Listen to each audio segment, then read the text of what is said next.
wie een mooie dag, want het weer droeg en dat weer het positieve nieuws voor Joert. Maar we hier nog wel wat bewolking en hier de zin echt toch wel redelijk wat concurrentie van.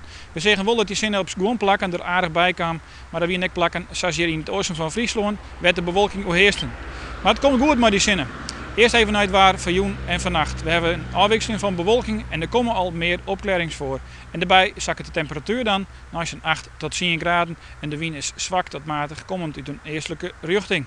En die eestelijke wind die houden we ook morgen en dan zorgen we dat de zinnen er volop bij komt. Temperaturen die ben ik prima, het wordt een graad of zoontje. Ja, misschien krijg ik een graad of 18 in het zuidoosten van Friesland. De waterlanden even een graad leger, maar 16 graden. De wind is nog altijd matig, want vrij krachtig. Wind krijgt 3 tot 5 en die komt uit het eersten. En ik snijn hebben we een eerstelijke wind en ik dan hebben we de zinnen er volop bij. Ik denk zelfs dat er een strak blauwe lucht is en dat er nauwelijks bewolking wezen zal. De temperatuur gaat een graadje omleeg naar zo'n 16 graden. En meer we daarbij het vooruitzicht voor de komende dagen hebben we menje een dag waarbij de zinnen er volop bij komt. Een temperatuur nog een graadje leger, een graad of 14, 15. En benamelijk de nachten worden al wat kouder. Het wordt zo'n 3 tot 5 graden denk ik in de nachten deze weken.